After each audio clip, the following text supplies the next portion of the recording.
Hello everyone, कैसे हैं आप सब। आई होप आप बहुत अच्छे होंगे। आज मैं आपको बताने जा रही हूँ इम्पोर्टेंस ऑफ टूरिज्म कि टूरिज्म का महत्व क्या है, या बोले तो पर्यटन का महत्व क्या है। वैसे तो बहुत सारे हैं, बट जो 8 होते हैं वो इम्पोर्टेंट होते हैं।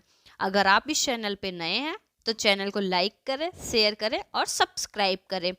अब बताते हैं economic, the development of country, employment creation, unification of various societies, preservation and protection, enriches geographical identity globally, objecting to stereotypes, being more culturally sensitive। अब बात करते हैं इकोनॉमिक की। आपको भी पता है इकोनॉमिक मतलब होता है आय, किसी कंट्री की आय को डेवलपमेंट करना। अब जैसे आपको भी पता है कि अगर किसी कंट्री में टूरिस्ट आते हैं तो जाहिर सी बात है कि वहाँ की क्या हुई, इकोनॉमिक तो ग्रोथ होती है। क्योंकि अगर कोई टूरिस्ट आता है तो वो क्या करता है, अपनी बेसिक चीज़ें लेके आता है, बाकी सारी चीज़ें वो क्या करता है, वहाँ से बाई करता है। कि वो ट्रेवल भी करता है, स्टे भी करता है, फूड भी लेता है, तो ये सारी चीज़ें क्या होती है, इससे ना इकोनॉमिक ग्रोथ होती है। अब सेकेंड आता है द डेवलपमेंट ऑफ कंट्री, मतलब देश को डेवलपमेंट करना, मतलब कोई देश जो होता है वो बढ़ोतरी करता है। तो आपको भी पता है अगर किसी कंट्री की इकोनॉमिक ग्रोथ होती है तो कंट्री क्या होता है, वो ऑटोमेटिकली ग्रो करता है। क्योंकि इकोनॉमिक पे ही तो सारी चीज़ें डिपेंड करती हैं। आप बहुत सी ऐसी कंट्रियाँ होती हैं जो क्या होती है, टूरिज्म पे ही डिपेंड होती है। और कुछ कंट्री ऐसी होती है, जैसे आप बात करते हैं किसी कंट्री का जो इकोनॉमिक ग्रोथ होता है उसका जो 40% होता है वो क्या होता है, वो टूरिज्म इंडस्ट्री से आता है। तो अगर इकोनॉमिक ग्रोथ हुआ तो क्या हुआ, कंट्री तो डेवलप होगी ही। अब बात करते हैं थर्ड की, एम्प्लॉयमेंट क्रिएशन। अब आपको भी पता है कि टूरिज्म इंडस्ट्री जो होता है वो बहुत ब्रॉड है। जैसे आफ्टर आफ्टर कोविड बहुत से लोग हुए थे जो कि जॉबलेस हो गए थे, बट टूरिज्म इंडस्ट्री जो है वो बहुत से लोगों को जॉब प्रोवाइड किया, एंड जब से ये ग्रो किया है, ये हर सेक्टर में जॉब मिलता है। मतलब हर सेक्टर, आप किसी भी सेक्टर में जॉब करते हैं वो टूरिज्म से कोरिलेट करता ही करता है। तो इसको एम्प्लॉयमेंट क्रिएशन भी बोलते हैं, बहुत ज़्यादा इम्पॉर्टेंट होता है। अब फोर्थ बात करते हैं यूनिफिकेशन ऑफ बैरियर्स, मतलब विभिन्न जातों का एकीकरण। क्योंकि आप देखते होंगे जब कोई टूरिस्ट आता है या आप कहीं पे जाते हैं तो आपका क्या माइंडसेट होता है कि अगर हम यहाँ जा रहे हैं तो वहाँ की जो सारी चीज़ें फेमस है वो देख के आएंगे। आप स्पेशली ये देख के नहीं जाते हो कि ये किस जाति का है या ये किस धर्म का है। क्यों? क्योंकि उससे क्या होता है, आपको तो चाहिए ना एंजॉय चाहिए, आपको वहाँ की चीज़ें देखने का मौका मिलना चाहिए। आप ये करते हो तो ये क्या, इससे क्या होता है कि अलग अलग कल्चर भी डेवलप होते हैं और सारी चीज़ें आप देखते भी हैं। जैसे इसमें क्या होता है, कल्चर, वहाँ का ट्रेडिशन, वहाँ का लोकल कुजीन, ये सारी चीज़ें क्या होती हैं, डेवलप होती हैं। अब फिफ्थ बात करते हैं प्रिजर्वेशन एंड प्रोटेक्शन की। इसका मतलब होता है संरक्षण, सुरक्षा एवं संरक्षण।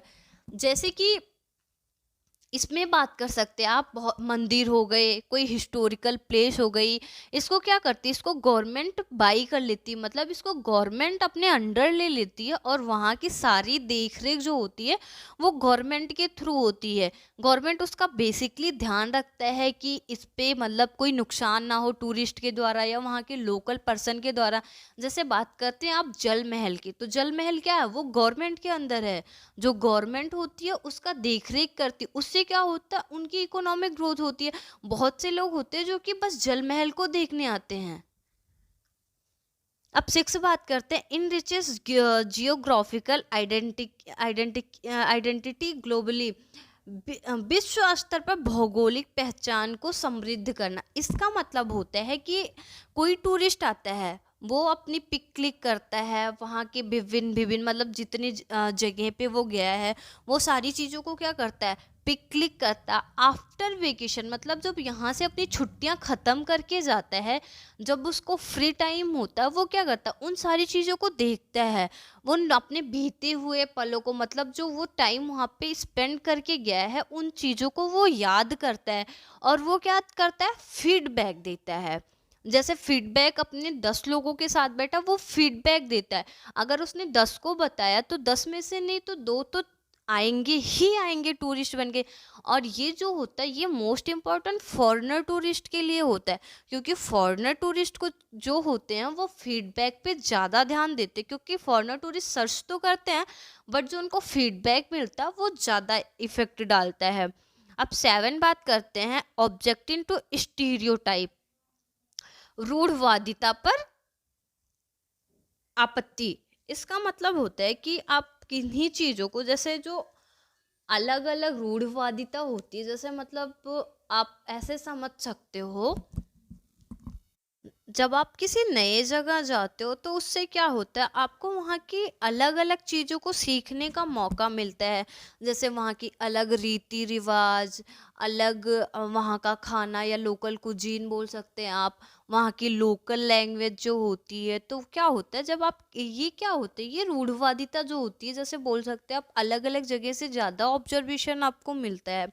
आप 8 बात करते हैं बीइंग मोर कल्चरली सेंसिटिव, मतलब सांस्कृतिक रूप से अधिक संवेदनशील होना।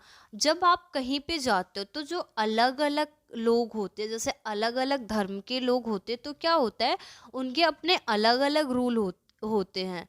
तो इसका क्या होता है, इसको आपको थोड़ा सा ध्यान रखना होता है कि ये चीज़ें क्या होती है कि आप जिस जगह जाते हो आप वहाँ के रूल फॉलो करते हो, ना कि आप अलग जगह से नया रूल लेके आते हो। जैसे बात करते हैं, आप मंदिर जाते हो तो एक मंदिर का जो रूल होता है, जैसे वहाँ पे स्लीपर पहन के आपको नहीं जाना है, आपको अपना सर ढक के जाना है, तो वो चीज़ें सही है। बट अगर आप चर्च जाते हो तो चर्च में सेम होता है, आप स्लीपर पहन के अंदर नहीं जा सकते हो, बट आप सर पे चुन्नी रखो ना रखो वो अलग है। तो ये क्या होता है कि आपको अलग धर्म जो होते हैं या अलग अलग जो रीति रिवाज होते हैं ना, उसको जानने का मौका मिलता है। ये थे आपके इम्पोर्टेंस ऑफ टूरिज्म। और अगर आपके पास टूरिज्म से रिलेटेड कोई भी टॉपिक है जिससे आपको कन्फ्यूजन होती है, तो प्लीज़ आप मेरे वीडियो पे कमेंट करिए, मैं आपको उस टॉपिक पे वीडियो प्रोवाइड करवाऊंगी। एंड हाँ, मैं मेरी सारी ओल्ड वीडियोस में देखिए, जिसमें मैंने बहुत से वीडियोस अपलोड किए हुए हैं, अगर आपने अभी तक नहीं देखा है।